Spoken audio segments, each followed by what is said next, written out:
After Silent Channel. Ang muling pagsilang. Chapter 6 hanggang 10 ang pakiramdam ng pagiging mayaman.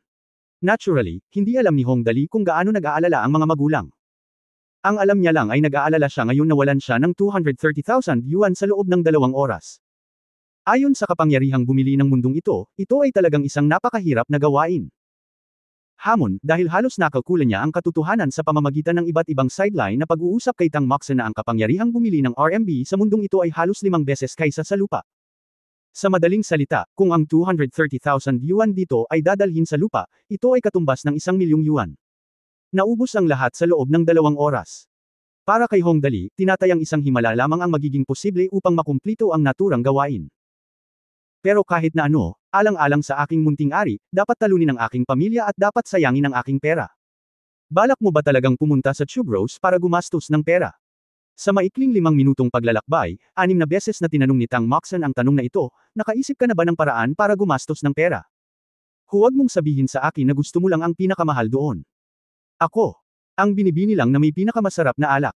Paano ko masasabi na ang iyong antas ay hindi sapat? Sumandal si Hong Dali sa likurang upuan ng kotse at ipinagmalaki ang kanyang mga paa, maraming paraan para mawalan ng pera, at ito ang pinakapinili ko. Ang simple at pinaka-epektibo, hehe. Talo ka, wala akong pakialam sa'yo. Galit na sumingot si Tang Moxen at tumalikod. Master, nandito na po tayo. Inihinto ng driver ang sasakyan, bumaba muna sa kotse, at masikap na tinulungan si Hong Dali na buksan ang pinto. Guro, mangyaring lumabas sa kotse. Oo, hindi masama. Tumayo si Hong Dali sa pintuan ng Tube Rose at tumingin sa pagtingin sa pintuan ng maliwanag na nightclub, tumango siya ng may kasiyahan, mukhang bagay ito. Matagal akong naglaro ng stud noon at kumita ng daan-daang libo nang hindi nawawalan ng pera. Talagang nalulungkot ako. Sinabi niya na, Pop, pinitik niya ang kanyang mga daliri, halika, gumastos tayo hanggat gusto natin. Ako na ang bahala sa lugar na ito ngayon. Tiyak na ginawa ng orihinal na may-ari ng katawan ni Hong Dali ang ganitong bagay, kaya tiyak na ginawa niya ito.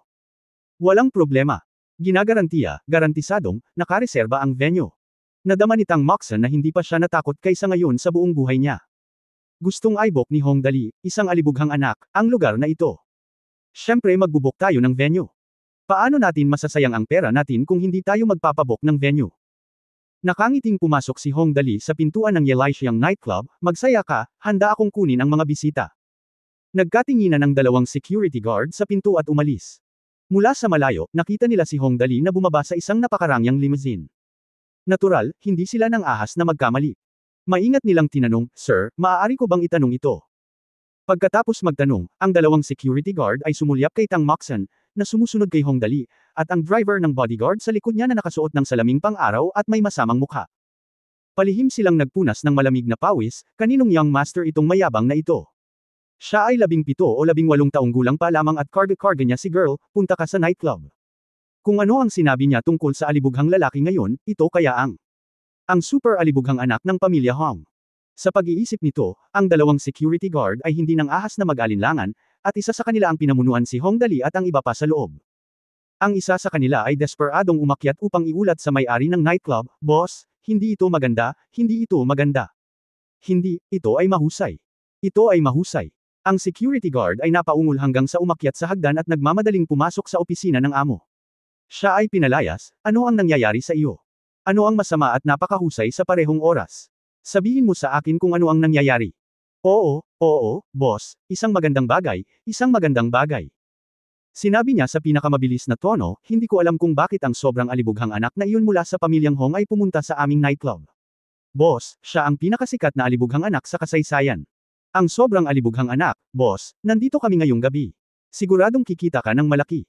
Yung sobrang gastador mula sa pamilyang Hong. Nang marinig ang sinabi ng security guard, tumalon ang amo mula sa kanyang swivel chair, ang tinutukoy mo ba ay ang sobrang gastador na nagngangalang Hong Dali? Yung hindi man lang kumukurap. 80%, absolutely 80%, malamang siya na. Pawis na pawis sa tuwa ang security guard at sinabing, bumaba siya sa isang kahabaan ng kotse at patuloy na nagsasalita tungkol sa pagiging talunan. Sa tingin ko marahil siya iyon. Tuwang-tuwang pinalakpakan ng amo ang kanyang mga kamay at paulit-ulit na sinasabi, pay sa langit, pay sa langit. Siguradong malaki ang ginagastos ng alibughang anak na ito, nandito na tayong lahat. Matagal na tayong hindi kumikita. Kung pupunta siya rito, tiyak na magiging magandang panahon ito para pataasin natin ang ating performance. Sa pag-iisip nito, nagningning ang mga mata ng amo at nagmamadaling sinabi, sige at matugunan mo ang lahat ng mga kinakailangan niya. Pasayahin mo siya. Kung mas madalas siyang pumunta rito, magkakaroon talaga tayo ng pagkakataon. Mabuhay ka, mabuhay ka. Oo, oo. Agad na tumakbo pababa ang security guard at ibinalita ang lahat. Sinundan ni Hongdali ang security guard at pumasok sa loob. Pagkapasok niya sa nightclub hall, napasimangot si Hongdali. Ang nightclub na ito ay mukhang marangyang pinalamutian, ngunit sa katunayan ay wala itong maraming mga customer. Walang gaanong taong sumasayaw sa malaking dance floor, at kakaunti lang ang mga customer sa mga nakapalibot na upuan. Iba ito sa Hong Kong. Mayroong malaking pagkakaiba sa pagitan ng imahinasyon ni Dali. Sa sobrang liit na eksena, paano ako mawawalan ng pamilya? Si Hongdali ay nakatayo sa pintuan ng bulwagan, na ang kanyang mga kamay ay nasa kanyang balakang, at itinuro ang mga salita ng mayaman, pakisabi sa akin kung gaano karami ang natupok ng mga taong ito. Ngayon ay irereserbo ko ang lugar, at ang konsumo ng lahat ay mabibilang sa aking account. Oh, sige, hindi na makakabuti ang pakiramdam na ito. Bagamat mukhang kalokohan, itong pakiramdam ng pagiging mayaman ay lagi nating pinapangarap. Ngayon sa wakas nangyari na.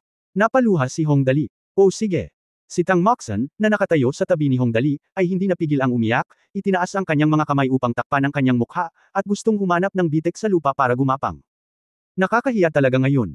Ang tingin ko sa kanya ay ang marangal na panganay na anak na babae ng pamilya Tang, isang babaeng mala prinsesa, ang matamis na babae ng langit.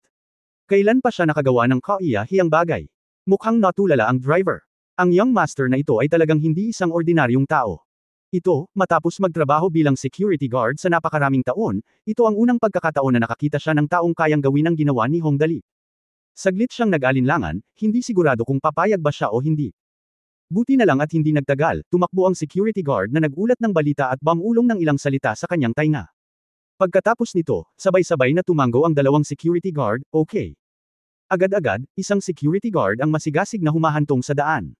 Lumapit si Hongdali sa mga awit sa nightclub, hinawakan ang mikropono at inilagay ito sa kamay ni Hongdali, at magalang na sinabi, well, young master, dahil plano mong mag-book ng venue, may gusto ka bang sabihin sa lahat ng naruroon? Magsabi ng isang bagay. Ipaliwanag mo. Siyempre, kailangan kong sabihin. Kung mawawalan ka ng pamilya, dapat mong gawin ito ng bukas at may kumpiyansa. Kinuha ni Hongdali ang mikropono, umubo ng 2 beses, at pagkatapos maakit ang atensyon ng lahat ng naroroon, malakas na sinabi, mga ginoo, magandang gabi. Nang marinig ang isang tao na kumusta, agad na napatingin ang lahat ng naroroon. Sa mga oras na ito, may isang binata sa kinatatayuan na 17 o 18 taong gulang lamang. Hindi masyadong naiintindihan ng lahat kung ano ang nangyayari, at lahat sila ay bamulong, ano ang ginagawa ng isang batang ito dito. Medyo maganda siya. Oo, bagong bata ba siya? Ang batang ito ay mukhang napakabuti sa akin. Tatanungin ko ang boss mamaya para malaman kung magkano ang halaga nito bawat gabi. Nako, hindi pa rin nagbabago ang estilo mo pagkatapos ng maraming taon. Maraming kabataang babae ang nagmulat ng kanilang mga mata at naisip, ang binatang ito ay medyo maganda at maayos ang pananamit. Hindi kaya anak siya ng mayamang pamilya. Hindi siya masama sa kabit. Mukhang mabait ang binatang ito. Maganda ang mukha ng kapatid ko. Kung mahok mo siya, magiging masaya na sanayin siya ng maayos. Bagamat ang bawat isa ay may iba't ibang ideya, mabilis na tumahimik ang eksena. Malakas na sinabi ni Hongdali, maganda ang mood ko ngayon. Bihira lang ang mapapangasawa ko na sumama sa akin, kaya nabook ko na ang lugar na ito, at lahat ng gastos mo ay isa sa alang-alang sa aking account. Siyempre, hindi ako mananagot sa tip. Lokal na tycoon. Ito ang tunay na mayaman, tama ba? Kung maganda ang mood mo, ay book lang ang lugar. Galit na itinadyakan ni Tang Moxon ang kanyang mga paa sa gilid, sino ang iyong kasintahan? Pero iyon lang ang panang-ahas niyang isipin, at talagang hindi siya ng ahas na tumutol ng diretsyo. Saglit na nagkagulo ang buong lugar. Nagbago ang mga mata ng lahat ng mga batang babae na nakatingin kay Hongdali. Ang kanilang mga mata ay puno ng ginto. Sa oras na ito, tumingin sila kay Hongdali na para bang tumitingin sila sa isang gintong bundok. This was not enough, Hongdali added by the way, isa pa. Gusto ko sana tumanggap ng kaunting followers, sila ang legendary losers. Mauuna ang mga kabataan at magagandang babae. Bobo ako at maraming pera. Kung sino ang interesado halika na, 10,000 yuan ang buwanang sahod, hindi kasama ang kota sa paghihintay, hindi kasama ang kota pagkatapos ng paghihintay, ang deadline ay hindi kasama, ang kota pagkatapos ng paghihintay. Masyadong maraming pera ang mga bobo. Isang buwanang sweldo na 10,000. Extra ang tips. Limitado ang mga lugar. Sa sandaling matapos magsalita si Hongdali, sumabog kaagad ang eksena. Iyan ay isang buwan ng sweldo na 10,000 yuan. Sapat na ang isang taon ng trabaho para makabili ng malaking bahay. Dapat mong malaman na kahit na ang mga white-collar na manggagawa na may magandang trabaho ay kumikita na lamang ng 3,000 hanggang 5,000 yuan sa isang buwan. At hindi lang iyon, hiwalay ang mga tip. Para sa isang malaking deal, paano magiging mas mababa ang tip? Sa isang kisap mata, hindi bababa sa 10 kabataan at magagandang dalaga ang sumugod sa Hong Dali na may mga alulong at alulong. Pagdating nila sa harap ni Hong Dali, halos mapatalon sila at niyakap ang kanyang hita, kaya ko. Pakiusap ilayo mo ako, protektahan mo ako. Piliin mo ako, kaya kong magluto at magpainit ng kama. Piliin mo ako. Mayroon akong kaakit-akit na boses at malambot na katawan na madaling matamba. Noong una, babae lang ang naaakit, pero maya-maya ay may dumating na ibang lalaki at pinalibutan si Hong Dali. Fongol, kaya ko. Kaya kong lumaban at pumatay. Kaya kong talunin ang Nanshan Nursing Home at sipain ang Beihai Kindergarten. Ako ang pinakamagaling sa pagiging asong babae. Tumingin si Tang Moxon at ganap na hindi nakapagsalita. Tinakpan niya ang kanyang mukha at tinadyakan ang kanyang mga paa, itong alibughang ito, nahihiya ka talaga ngayon. Kung alam ng iba ang tungkol sa aking mahusay na reputasyon, paano ako kikilos? Buong pagmamalaking itinuro ni Hong Dali ang ilang mga batang babae na tila nakalulugod sa kanyang mga mata, ikaw lang. May ilan, at ikaw ay magiging mga tagasunod ko mula ngayon. Itinuro niya ang ilan pang mabangis na mukhang at matipunong lalaki, basta ang tingin ninyo sa akin. Kung sasabihin ko sa inyo na pumunta sa silangan, hindi kayo makakapunta sa kanluran, at kung sasabihin ko sa inyo na manghuli ng mga aso, hindi ninyo maaaring itaboy ang mga manok. May problema ba?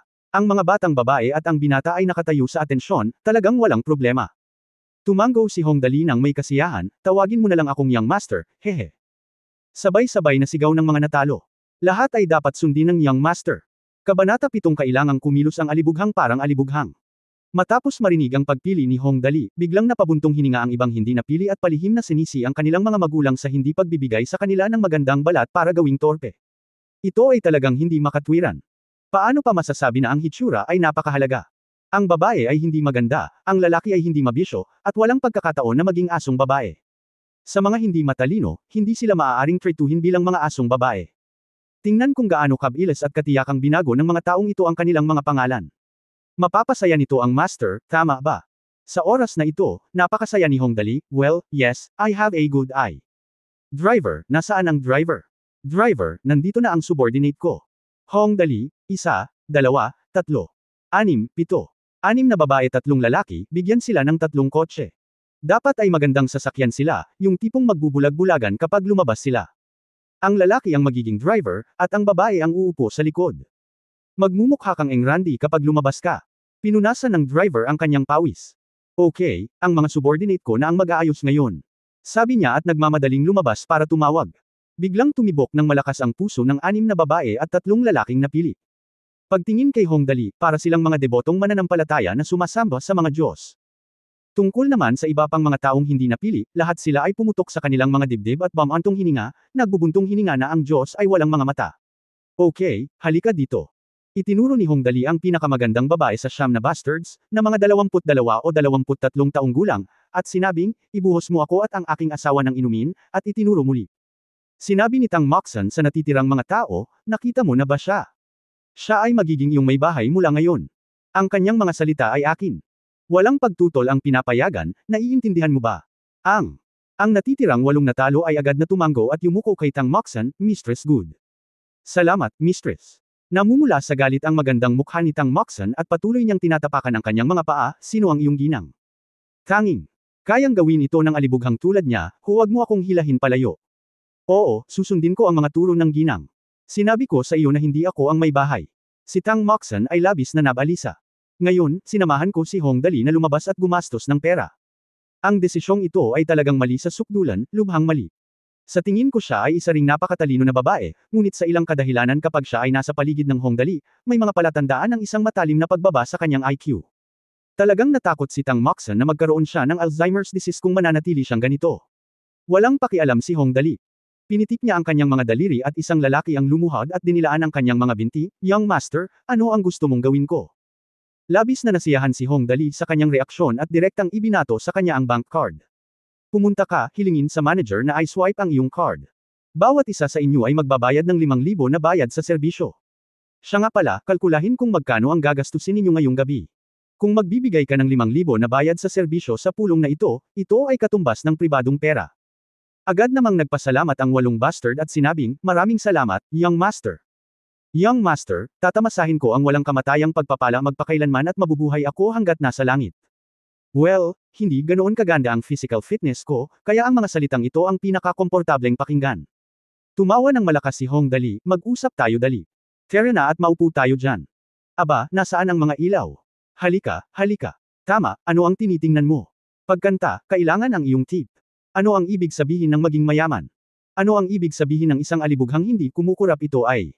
Ano ang silbi ng pagtulog hanggang sa natural na paggising, pagbibilang ng pera hanggang sa mag-cramp ang iyong mga kamay? Ang pakiramdam na ito ng paggastos ng pera nang bukas ang iyong mga mata ay ang pinakakasiya siya, hindi ba? Sa sandaling narinig niya na ang bully na nanggaling sa kung saan ay nagsabi na ang pagkonsumo ay kailangan-kailangan, ano ang hinihintay ng mga awit? Nagsimula siyang umungol sa tuktok ng kanyang mga baga. Hindi napigilan ni Hong Dali matapos marinig ang dalawang pangungusap lamang, naglakas loob ka bang magpalit ng mas magandang kanta?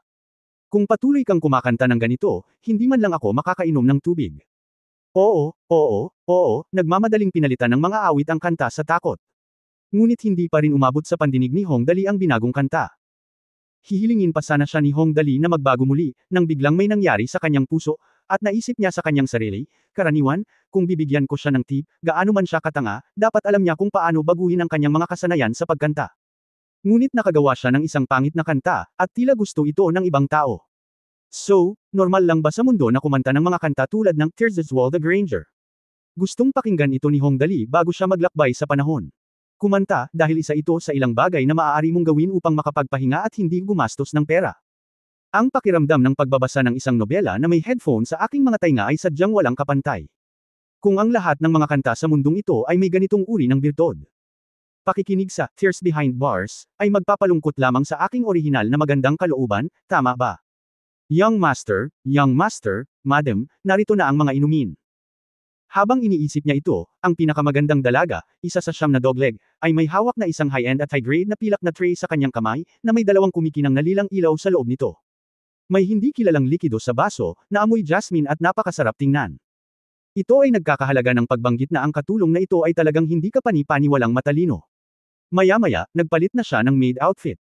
Tingnan mo ang mahaba niyang straight na itim na buhok, ang kanyang baywang na hindi madaling hawakan, at ang kanyang slim bewang. Ang mga hita ay mahigpit na niyakap ng itim na medyas, tingnan ang pulang bibig, tingnan ang malalaking malambot na mata, tingnan ang dalawang tainga ng kuneho sa tuktok ng kanyang ulo, tingnan ang mga puting pom-pom sa kanyang puwitan. Napakadelikado ng Hong Dali kaya hindi ko nailuwa ang pagdurugo ng ilong. Natigilan ako saglit bago ko naalala na uminom. Kasabay nito, hindi ko nakalimutang ilabas ang aking hinlalaki, gusto ko. Napakaganda. Beauty, ano ang iyong pangalan? Ngayong taon ilang taon ka na? Ang pangalan ko ay Ling Xiaoyi. Ako ay 22 taong gulang. Nang magtanong si Hong Dali, mabilis na sumagot ang dalaga. Tama, panuuri ng gantimpala. Inutusan ni Hong Dali ang iba pang mga talunan sa paligid niya, tingnan mo o hindi, matuto mula rito. Upang maging isang talunan, kailangan mong magkaroon ng kamalayan na maging isang talunan. Tandaan, bibigyan ko si Xiaoyi ng 5,000 isang piraso ng baon. Oo. Ang mga natalo ay desperadong tumango, iniisip sa kanilang sarili na kapag sila ay nakabalik, dapat nilang subukan ang lahat ng paraan upang mapasaya ang young master. Kung tungkol sa trabaho gantimpalaan lamang ang 5 para sa isang casual na gantimpala tulad nito. Ang young master ni Chen ay kumikilos na parang isang talunan, at mayroon pa siyang kagamitan sa paglilipat, at siya ay gumagawa pa rin ng masamang trabaho. Ngayon, marami ng tao ang nahulaan ng pagkakakilanlan ng binatang ito. Talagang siya ang alibughang anak ng pamilya Hong na kilala ng lahat bilang alibughang si Young Master Hong Dali. Oo nga, ang batang babae sa tabi niya ay patuloy na umuugong, Hong Dali, alibughang anak, alam mo ba kung magkano ang 5,000 yuan? Paano ka makapagbibigay ng napakaraming pera sa isang galaw? Sa puntong ito, medyo naagrabyado rin si Tang Moxenhee, ako. Ang aking pang-araw-araw na baon ay 500 yuan lamang. Sinabi ni Hong Dali nang walang sabi-sabi, kayong mga talunan, alam ba ninyo kung ano ang gagawin? Ang iba pang mga natalo ay nagtitinginan pa rin sa isa't isa na nalilito, ngunit si Ling Xiaoyi ang pinakamatalino, at magalang na sinabi kay Tang Moxen, dahil ang young master at madam ay nasa isang mahigpit na sitwasyon, pararangalan ko muna ang young master at madam kapag binigyan ako ng young master ng pera, please. Talagang tatanggapin ito ng young mistress. Matapos marinig ang kanyang sinabi, ang iba pang mga bastos ay agad na sumigaw at kinurot ang kanilang mga hita sila ay napakatanga na napalampas nila ang isang magandang pagkakataon upang ipakita ang kanilang katapatan. Oo nga, medyo nasiyahan si Hong Dali sa pagganap ni Ling Xiaoyi at tumawa ng malakas, well, not bad. Siya ay may matalas na paningin at magandang material para sa pagiging asong babae. Sinabi niya na hindi niya nakalimutang turuan ang ilang iba pang mga tao ng isang leksyon, tingnan mo guys, napakatanga mo na hindi mo alam kung paano pahalagahan ang ganoong magandang pagkakataon. Mula ngayon, dapat kang maging mas matalino, at ikaw ay partikular na tungkol sa pagiging asong babae kapag bumalik ka, bigyan si Xiaoyi ng 5,000 tip, at magiging iyo siya mula ngayon. May kikinig ka ba sa kanya kung wala akong gagawin? Naiintindihan ko. Ang iba pang mga scoundrels ay nakatayo sa atensyon. Tumingin si Tang Moxon ng may kalungkutan, itong alibughang anak. Ako, natalo talaga ako sa iyo. Sa oras na ito, ang natalo na humiling sa manager na i-swipe ang kanyang card ay tumakbo pabalik at nagulat sa Hong Dali, magulat sa Young Master, ang singil sa pagkonsumo para ngayong gabi ay kalkulado na. Sa ngayon, ang konsumo ng lahat ng naroroon, kabilang ang mga tip ng iilan sa atin, ay kasalukuyang 73,588 yuan. Paf, nang marinig niya ang numerong ito, umiinom siya. Iniluwa ito ni Hong Dali sa isang lagok at nagtatakang nagtanong, magkano ang sinabi mo? 73,588 yuan.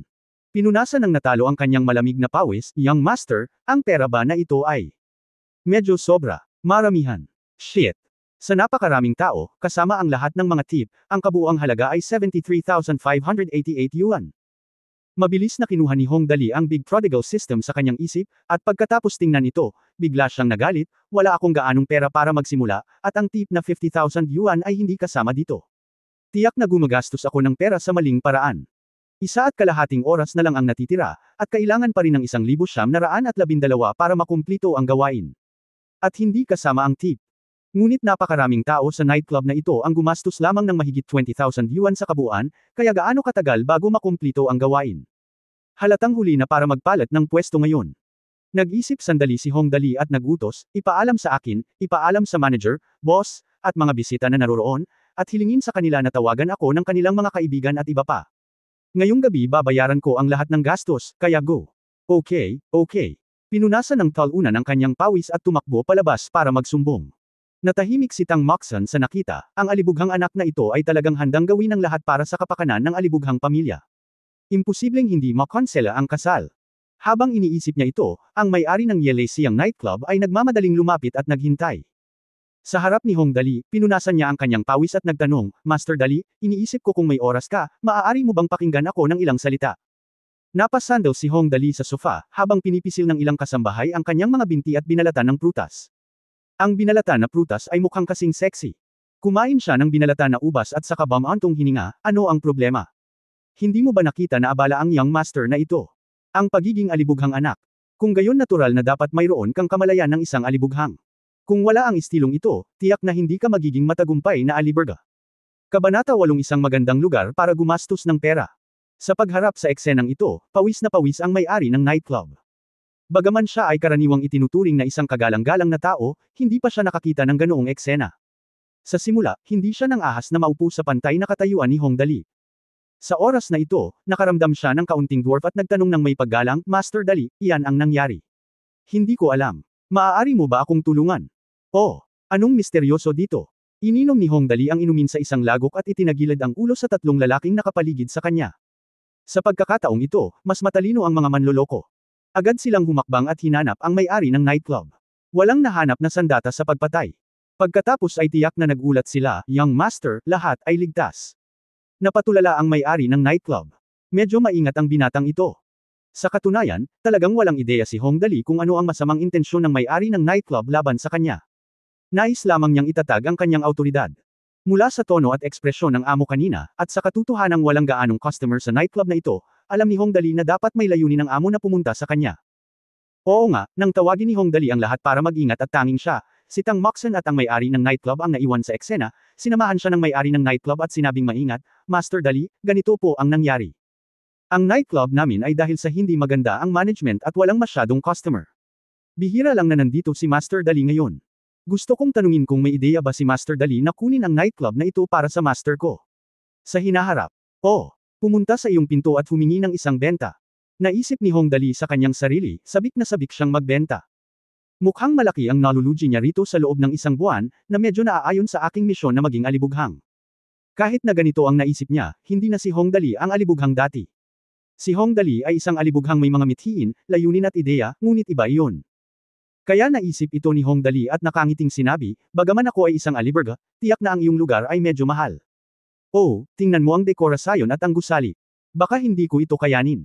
Sinabi ng may-ari ng nightclub na pawis, nagmamadali siyang nagsabi, Actually, hindi naman masyadong mahal, di ba?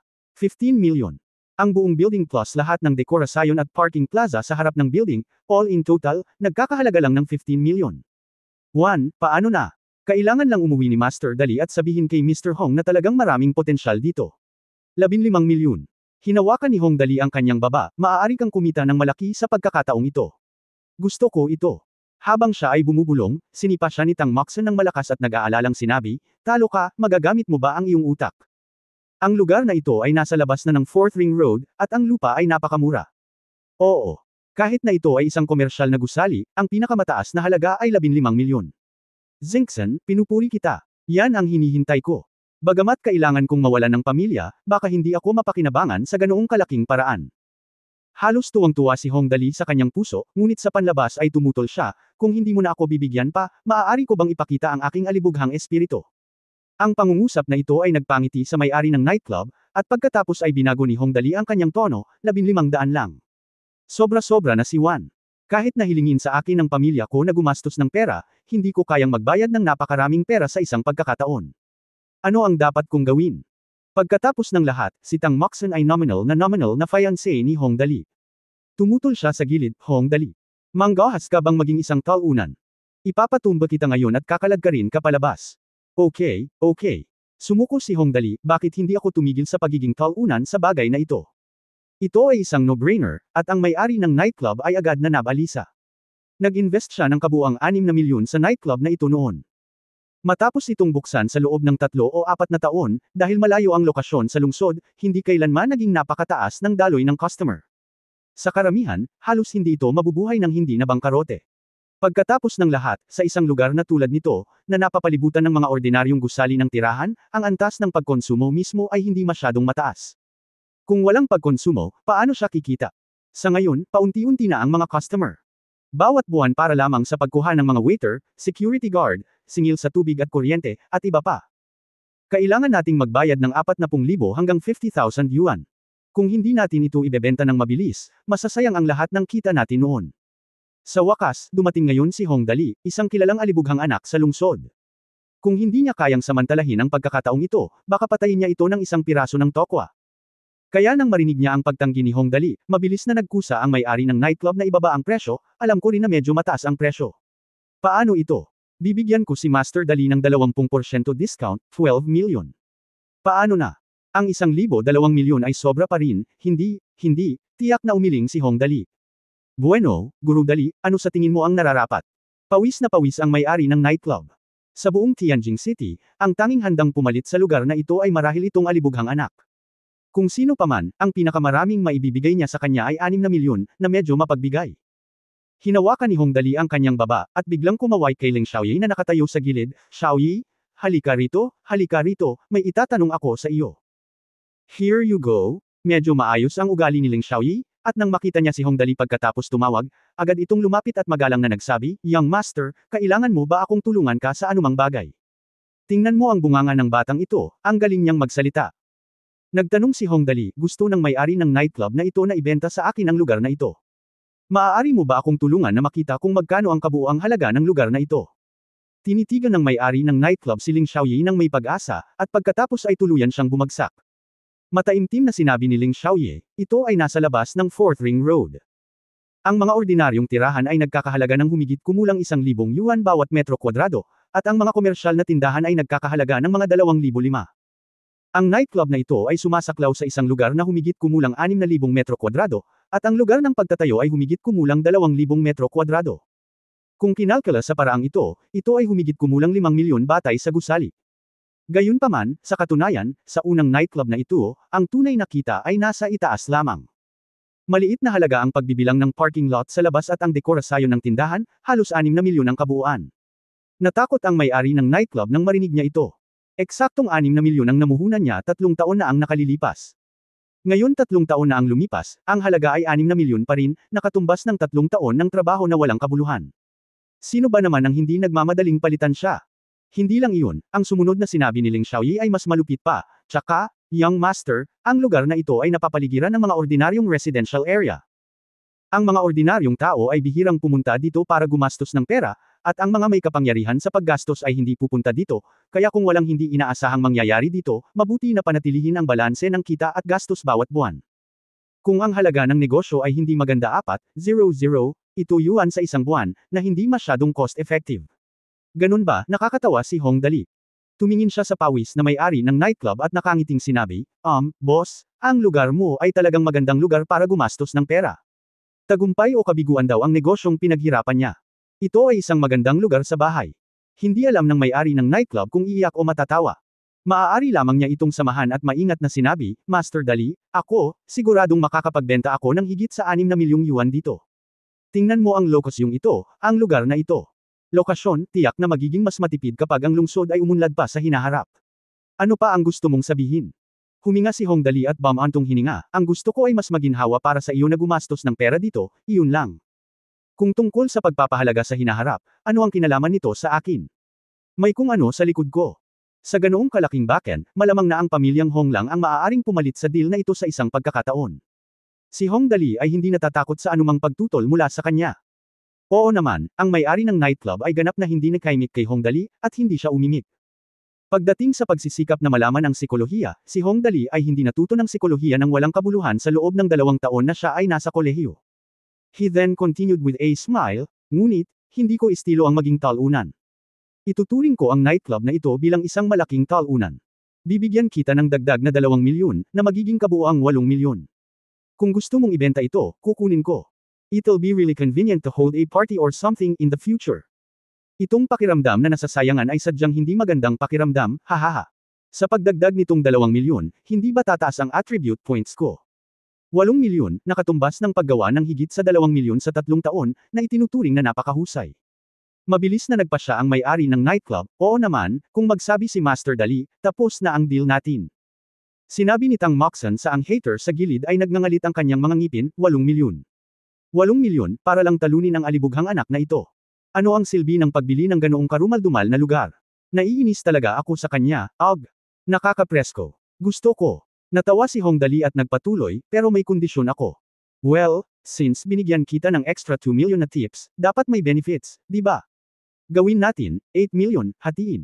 Babayaran sa loob ng 2 taon. Kung pumayag ka, pipirmahan mo ang kontrata. Kung hindi ka pumayag, kunwari lang na wala akong sinabi noon. Sa katunayan, si Hong Dali ay may sariling dahilan kung bakit gustong magbayad ng installment. Una, 4 na milyon bawat taon, mga 350,000 bawat buwan. Dapat sapat na ang sarili kong baon. Ang pangalawa ay ang pera ay dapat na siya mismo ang gumastos upang makumplito ang gawain at matubos ang mga katangian. Kung ang pamilya ang nag-aayos ng pera, malamang na hindi ito mabibilang sa kanya, at ito ay isang pag-aaksaya ng oras. Kung hindi, imposibleng direktang pumirma sa isang malaking order na nagkakahalaga ng 10-10 milyon at hilingin sa iyong pamilya na bayaran ang bill, pagkatapos ay magdagdag ng daan-daang attribute point ng sabay-sabay. 2 taon. Medyo nagatubili ang may-ari ng nightclub, ngunit nang maisip niya na ito na ang pinakamataas na presyo na maaaring pag-usapan, sa wakas ay nagngangalit siya ng may pag-aalinlangan, okay. Sumasang-ayon ako. Pagkatapos ay ihahanda ko na ang kontrata. Nang pumunta ang may-ari ng nightclub para ihanda ang kontrata, sinipan ni Tang Moxon si Hong Dali at galit na sinabi, talo ka, paano mo ito magagawa? Magagalit ako sa iyo ng 200 pa lang. 1. Nasunog ang ulo mo, tama ba? Hinayla ni Hong Dali si Tang Moxon at hinalikan ng kanyang pink na mukha. Natawa siya at sinabing, naku, huwag kang magalit. Depende sa pamamaraan ko. Kung paano mag-aaksaya ng pamilya, teknikal na trabaho yun, at maraming dapat matutunan tungkol dito. Kabanata Siyam ang hindi magiliw na kapatid. Pumunta ka sa impyerno at panatilihing buhay ang iyong kakayahan. Talagang maganda ang ugali ni Tang Moxon noong una, ngunit nalaman niya na sa tuwing kakausapin niya ang alibughang si Hong Dali, palagi siyang may gana na bugbugin siya. Walang pakialam si Hong Dali, hindi ba't isa lang siyang aliberga? Ano ang pinakamahalaga ngayon? Ang pera ay isang maliit na bagay, ngunit ang mga puntos ng katangian na ibinigay ng system ay isang malaking bagay. Ano ang mapapala ng alibughang tao? Napakalaking puntos ng katangian. Mga puntos sa kalusugan. Kung walang kalusugan, walang kasiguraduhan na balang araw ay babagsak siya at mamamatay bago siya makahinga. Paano ko siya mabibigyan ng 10 bilyon, 100 bilyon o 1 trilyon para sa wala? Kaya, ang katawan ay kung ano ang nagkakahalaga ng pera. Mahusay ang sinabi ng isang artista sa mundo. Ang pinakatrahedya sa buhay ng isang tao ay ang namatay ang tao at ang pera ay hindi ginagastos. Ibinuga ni Tang Moxon ang kanyang maliit na bibig at nagtampo. Napagpasyahan ko sa aking puso ng 1,000 beses na putulin ko ang pakikipag-ugnayan pagdating ng oras, ngunit kinuha na ni Hong Dali ang isang panulat at pinirmahan ang kanyang pangalan sa kontrata, at pagkatapos ay inilagay ang unang cash sa card sa kabuuang 400,000 yuan. Ang pera ay idineposito sa account ng may-ari ng nightclub. Tapos na ang lahat, at may 48 minutong natitira bago mag-alas 0, ang malamig na elektronikong boses sa isip ni Hong Dali ay tumunog. Ang unang misyon ng host, na kumpleto na ang unang alibughang, at ang gantimpala ay isang attribute point. Ang kabuuang alibughang host ng kasalukuyang host ay 8,088 yuan ay maaaring ipagpalit sa dalawang attribute point. Gusto mo bang ipamahagi ito? Ipamahagi ito, dapat itong ipamahagi. Idinagdag ni Hong Dali ang lahat ng tatlong attribute point sa kanyang health index nang hindi nag-iisip. Maya-maya, isang madilim na liwanag ang dumaan, at si Hong Dali ay nakaramdam ng sobrang komportable sa kanyang dibdib. Ang pakiramdam ay kasing init ng pagbababad sa maligamgam na tubig. Matapos lumipas ang pakiramdam na ito, mas naging masigla si Hong Dali. Wow, ha, ang sistemang ito ay talagang madaling gamitin. Kaya sa susunod, gumastos tayo ng mas hibang. Kasabay nito, muling tumunog ang malamig na tono ng sistema. Ang host ay naglabas ng bagong misyon, gumastos ng 1,000,000 yuan sa isang linggo. Mission reward, 5 karagdagang attribute point. 1,000,000 yuan ang nawala sa isang linggo. Para sa mga nakabili na ng nightclub na ito para sa Hong Dali, wala naman talagang kahirapan, ngunit dapat tandaan na tila hindi madaling makakuha ng napakaraming pera mula sa kanyang mga magulang. Mukhang kailangan niyang mag-isip ng paraan. Sa oras na ito, parami ng parami ang mga tao sa nightclub na ito. Tutal, nabalitaan ko na libre ang lahat dito ngayong gabi. Sino ang mamimiss nitong pie in the sky good thing? Puno na ang buong nightclub nang pumirma ng kontrata si Hong Dali. Ang mataong mga tao, sa isang sulyap, tiyak na may 2 hanggang 3,000 tao. Ang gusto natin ay ang ganitong eksena, ang gusto natin ay ang ganitong epekto. Si Hong Dali at ang siyam sa kanyang mga gangster ay lumakad papunta sa entablado sa pagmamayabang na paraan, hinawakan ang mikropono, at malakas na sumigaw si Hong Dali, mga ginoo at mga ginoo, ngayon ang ating gabi ng karnabal. Lahat ng gagastusin ninyo rito ay magiging inyo. Asahan mo ako. Sabihin mo sa akin ng malakas, sino ako? Hong Dali. Kinagat ni Hong Dali ang kanyang mga labi at inilagay ang kanyang mga kamay sa kanyang mga tainga. Ay nagpahayag ng malaking kawalang kasiyahan, ito na ba ang wakas? Anong uri ng tao ako? Sabihin mo sa akin, lahat. Masyadong mahina ang boses, hindi ko marinig ng malinaw.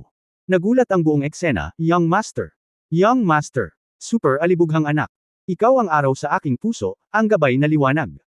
Ipinahayag ni Hong Dali ang kanyang kasiyahan, iniunat ang kanyang kamay at bahagyang pinindot. Natatawa? Mula ngayon, ito na ang aking teritoryo, ipinapahayag ko na mula ngayon, hanggang sa katapusan ng mundo, sa panahong ito ng linggo, ang lahat ay libre. Ano pa ang hinihintay mo? Libre para sa isang buong linggo. Anong panabik na balita ito? Sa ilang sandali, ang buong bulwagan sa unang palapag ng Tube Rose ay napuno ng marahas na sigaw, mabuhay. Mabuhay. Mabuhay Master Dali. Young Master, mahal kita. Tanging. Pagkatapos ay ipinahayag ni Hong Dali ang kanyang kasiyahan, at nagbigay ng isang gwapong kilos. Kamakaway ang kanyang mga kamay, kayong mga talunan, akyat tayo sa itaas at tingnan. Iniwasan ni Tang Moxon si Hong Dali at nanatili ng 2 metro ang layo. Napakahiyang lumakad kasama ang alibughang ito, at napakahiya. Ang lugar na ito ay maaari na ngayong ituring bilang kanyang sariling pag-aari. Liuengga na sana si Hong Dali nang biglang may tumunog na kakaibang boses, hoy, iniisip ko kung sino ang maaaring gumawa ng ganoong kalaking kaguluhan.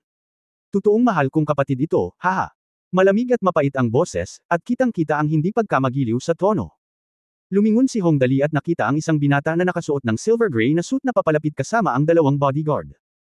Habang naglalakad siya, kuya, lumipas na ang 2 taon na to, hindi kita nakikita, napaka-unimproved mo pa rin, hahaha. Pagtingin sa binata sa harap niya, may ilang naiisip si Hong Dali, hindi ka masasabing pala kaibigan kung ganyan ka bastos magsalita. Siguradong mayabang ang kausap niya sa akin. Miyembro siya siguro ng pamilya Hong. Hindi ko alam kung saang branch siya kabilang. 2 taon na siyang hindi nagkikita, pero lagi siyang sarcastic kapag nagkikita kami. Mukhang nagseselos siya sa akin. Mukhang nagseselos siya sa akin. At patuloy na sumusulyap kay Zinkson. Pagkatapos mag-analyze ng napakaraming impormasyon sa isang iglap, tumawa si Hong Dali sa labas at walang pakialam na sinabi, lagi naman akong ganito, hindi ba? Paano ko palalampasan ang magandang pagkakataong gumastos ng pera? Hindi ko alam na nandito ka, maaari ka bang maging malaya? Huwag kang mag-alala, nasabi ko na babayaran ko ang lahat ngayon, at hindi ko na lang iisipin kung may kakaunting tao pa akong makakain dito, o kung wala ka pang aasahan. Unexpected talaga. Anyway, siguradong hindi sila magkaibigan, at baka nagkaroon pa sila ng malaking alitan noon, kaya hindi na kailangang maging magalang sa pagsasalita. Dahil sinabi ni Hong Dali na binayaran niya ang lahat ngayon, ang kapatid na ito na lumabas ng wala saan ay talagang may kinalaman sa pagkain ng libre. Ang walang prinsipyong mga salita ni Hong Dali ay agad siyang napahiya. Ang ekspresyon ay medyo kahanga-hanga. Halatang natigilan siya saglit, pagkatapos ay ngumiti siya, tumingin kay Tang Moxon na nakatayo sa tabi ni Hong Dali, at kalmadong iniba ang usapan, haha, napakaganda nitong batang babae, Dali, napakagaling mong pumili, hindi ko alam kung paano. Ano ang pangalan mo? Ang aking kasintahan, si Tang Moxon. Hinayla ni Hong Dali si Tang Moxon sa kanyang mga bisig at sinabing, hindi mo kailangang mag-alala tungkol dito. Kakayanin ko pa rin ito. Tang Moxon. Ang iyong apelyido ay Tang. Ikaw ba ang anak ni Tang Ruzi? Nang banggitin ni Hong Dali ang pangalan ni Tang Moxon, agad na isinantabi ng binata ang kanyang iba pang iniisip, bueno, dahil hindi niya kayang hawakan ang ganoong tao, ngayon lang siya makakahanap ng sasabihin, bueno, dahil hindi niya kailangan na hawakan iyon. Sa puntong ito, lumapit ang binata kay Hong Dali at nakangiting sinabi, sa totoo lang, pumunta ako dito ngayon. Una, para tingnan, at pangalawa, may gagawin ako at gusto kong makipagtulungan sa iyo, Dali. Oh, cooperation. Ikaw at ako. Sa pagkakataong ito ay si Hong Dali naman ang nagulat, ano ang magagawa natin para makipagtulungan? Chapter 10 Kung gusto mong matalo, matalo ng malaki. Napakasimple nito. Kinindatan ng binata ang mga bodyguard na nasa likod niya. Agad na nilisan ng dalawang bodyguard ang isang tahimik na lugar sa kanilang paligid. Nakangiting sinabi ng binata, narinig ko nang pumunta ako rito. Nabili mo ba ang buong nightclub? Oo, ano, may balak kang bilhin. Hindi magalang na sabi ni Hong Dali, umupo sa sofa sa tabi niya at mayabang na ipinatong ang mga paa sa coffee table sa harap niya. Parang ang dami kasing alibughang, mag-usap ka lang at ililipat ko sa iyo. Magkapatid tayong lahat. Simple lang. Anyway, natapos na ang gawain. Kung payag siyang bilhin ang nightclub na ito, tiyak na hindi tatutol si Hong Dali. Madaling kumita ng 1 o 2 milyon. Hahaha, Dali, nagbibiro ka. Hindi ako kasing kakayahan mo. 2 beses tumawa ang binata at sinabing, actually, pinuntahan kita ngayon dahil gusto kong maglipat ng ilang property at tindahan sa malapit. Paano? Napakalapit dito, malaki ang lugar, at makatwiran ang presyo. Pag-isipan mo. Iniunat ni Hong Dali ang kanyang maliit na daliri at mayabang na hinukay ang kanyang ilong, well, ito ay kawili-wili. Tingnan natin. Kinindatan ng binata ang katabi niyang bodyguard na agad namang naglabas ng 2 dokumento at inilagay sa harap ni Hong Dali. Napakaraming impormasyon na nakasulat sa dokumento, kabilang ang partikular na lokasyon, lugar, sahig, at iba pa. Dahan-dahan itong tiningnan ni Hong Dali, well, may bar at billiard room sa paligid, bawat isa ay 400 square meters. May 3 hotel, independenteng mga gusali, na sumasaklaw sa kabuuang lugar na 6,300 square meters. Mayroong 2 hotel, na sumasaklaw sa isang lugar na 1,100 square meters na may kabuuang lugar. Ng 5,200 square meters. Matapos basahin ang lahat ng impormasyon, pinunasan ni Hong Dali ang dokumento sa kanyang kamay, kuya, hindi ko inaasahan na napakatalino mo. Napakaraming magagandang bagay. Bakit, gusto mo bang bilhin ito? Kakainin ko ba silang lahat? Matapos maunawaan ni Hong Dali ang ibig niyang sabihin, biglang kinabahan ang binata, paano yan, magandang kapatid, naipon namin ng iyong kapatid ang lahat ng mga ari-arian na ito sa paglipas ng mga taon, na bihira. Kung gusto mong maging masaya, bakit hindi mo ito tanggapin? Dahil gusto mong mawala ng iyong kapalaran, kailangan mong gumastos ng mas maraming pera, tama? Well, I like to hear this. Kuya, naiintindihan mo talaga ako. Hong Dali haha. Tumatawa, pagkatapos ay gumawa ng isang presyo at titingnan ko. Kung ito ay halos pareho, kakainin ko ito, paano ito? Si Tang Moxon sa gilid ay hindi maintindihan kung ano ang iniisip ni Hong Dali.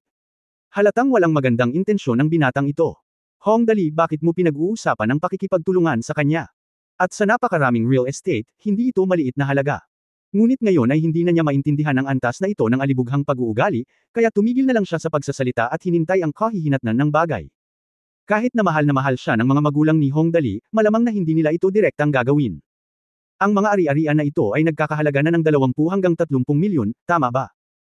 Tiyak na, nag-alinlangan sandali ang binata, at pagkatapos ay nag-alok ng perpektong presyo sa kanyang isipan, kabuuang 35 milyon. Ano sa palagay mo, magaling kong kapatid, plano mo bang kainin silang lahat? Nabubuhay ka ng ganito malaki, tila hindi mo masyadong sinira ang iyong pamilya, tama? Well, ito ay kawili-wili, gusto ko ito. Hinawakan ni Hong Dali ang kanyang baba at kinalkula sa kanyang isipan, ang mga ari-arian na ito ay tiyak na hindi ibebenta ng labis sa mundong ito. Ngunit ang nilalaman ay medyo maganda. Kung kukunin ko ang lahat ng ito, ang aking mga punto ng katangian ay hindi aabot sa langit. Ngunit paano ko mabibili ang lahat ng ito gamit ang sarili kong pera? Kung wala akong sapat na pera, mabibilang ba ang pera ng aking pamilya? Ito ay isang napakaseryosong problema. In short, regardless of all that, bagamat nawala ng pamilya si Hong Dali at gustong mawalan ng pamilya, hindi naman siya pwedeng magpanggap na siya ang nagsamantala sa kanya, di ba? Sa isang snap ng kanyang mga daliri, nakangiting sinabi ni Hong Dali, Xiaoyi, tulungan mo akong kalkulahin kung magkano ang halaga ng mga bagay na ito. Okay, young master. Kinuha ni Ling Xiaoyi ang dokumento at isa-isa itong kinalkula. Ang negosyo ng mga bar at billiard hall sa paligid dito ay hindi kailanman naging napakahusay. Halos hindi sila kumita o mawala ng pera. Sa makatuwid, ang dalawang tindahan na ito ay may kabuuang 800 metro kwadrado, na maaari lamang kalkulahin sa humigit kumulang 2,200 yuan kada metro kwadrado. 3 restaurant mas maganda ang negosyo ng hotel kaysa sa bar at billiard hall, ngunit limitado rin ito, mga 2,500.00 yuan sa bawat metro kwadrado. So combined, si Ling Xiaoyi ay nakakuha ng calculator mula sa kung saan, ang bar at ang billiard hall, ang kabuuang para sa 3 hotel ay 1,500. 1.75 milyon. Ang hotel ay 2.2 milyon. Ang kabuuang halaga ng huling 48 na property ay 4.16 milyon. Nagkaroon ng pag-click, at sa wakas ay nakarating si Xiaoyi sa ika-28 milyon. Ang binata ay nakinig na tulala, at sa wakas ay nagtanong ng ganap na hindi namamalayan, Itong babaeng ito, saan ka nanggaling para maging isang Diyos, at kaya mong kalkulahin ng tumpak? Hindi kaya siya nabigla. Ang pagkakaiba sa pagitan ng presyong kinakalkula ni Ling Xiaoyi at ng presyong kinakalkula ng mga eksperto sa pagtatasa ng asset na iyon ay nasa loob ng 100,000 o mas tumpak pa. Ako ay isang finance major mula sa Tianjin University, nahihiyang ngumiti si Ling Xiaoyi, ngayon ako na ang namamahala sa mga bagay para kay Young Master Dali. I didn't expect that. I didn't expect na sobrang swerte ko ngayong araw na ito na basta-basta lang makakabangga ko ang ganyang tao. Kara rating lang. Tumawa ng malakas si Hong Dali, maganda talaga ang kalkulasyon ni Xiaoyi. Bibigyan kita ng malaking reward, young master. Bibigyan kita ng 5,000 yuan tip mamaya. Nakangiting sabi ni Ling Xiaoyi, salamat young master sa reward. Oo. Kaya ngayon, tumingin si Hong Dali sa kanyang kapatid na walang pinanggalingan at sinabing, nagbid ako ng 25 milyon, kapatid, ano sa palagay mo? 25 milyon, bagamat hindi naman talaga siya niloko nito na mag-alok ng 35 milyon. 1 milyon, ngunit 25 milyon ay nasa katanggap-tanggap na saklaw. Saglit na nag-isip ang binata, saka nagngangalit ang kanyang mga ngipin, okay. Ayan na. Dali, pirmahan na natin ang kontrata. Sulit ang ganoong piraso ng lupa. Ito ay isang walang lasa na lugar na sinasabing walang lasa at sayang kung abandonahin ito. Kasama pa rin ito ang enerhiya. Kung gusto mo itong ibenta, kakaunti ang mga taong handang kumuha nito. Ngayong si Hong Dali, ang alibughang anak, ay nagplano na kainin ito sa isang kagat, hindi na kailangang mag-alinlangan. Sa katunayan, gusto talaga ni Hong Dali na pirmahan ito ngayon, ngunit sa pagkakataong ito ay isang malaking bagay, 25 milyon, na halos isang astronomical figure sa mundong ito. Kahit na ang kanyang mga magulang ay naghangad sa kanya, hindi siya sapat na kumpiyansa para talagang maging ganito kalaki. Panginoon. Nag-isip sandali si Hong Dali at biglang tinawagan ang driver, dala mo ba ang iyong telepono? Tawagan ang aking bahay at tingnan ko kung maaaprubahan ito. Mabilis na kinuha ng driver ang telepono at mabilis na nag-dial. Sagot ni Hong Dali. Pagkatapos ay nagtanong siya, hoy, ito ba? Bago niya matapos ang kanyang mga salita, ang boses ng kanyang ina ay dumating sa telepono, Dali, ano ang problema? Wala ka bang sapat na pera? Nag-isip sandali si Hong Dali, ngumuso siya at sinabing, wala akong sapat na pera. Nakapagbenta ako ng 2 beses, at medyo malaki ang agwat. Hoy, pwede na bang magnegosyo ang pamilya natin? Nagulat na sabi ng ina, anong klaseng negosyo ito? Bigay mo kay nanay. Pag-usapan. Naku, lumaki na talaga ang pamilya namin na si Dali sa pagkakataong ito, at marunong na siyang magnegosyo. Nakakolekta lang ako ng ilang real estate. Ngumuso si Hong Dali, ang kabuuan ay halos 10 milyon o higit pa. Nang matapos siyang magsalita ay biglang bumagsak ang telepono sa lupa na may kasamang klak-klak. Pagkaraan ng ilang sandali, sumigaw ang kanyang ama, ikaw bastard, magkano ang sinabi mo? 30 million. End of this chapter. Pahingi naman ng like, share at subscribe mo na rin para updated ka sa susunod na kabanata. Salamat.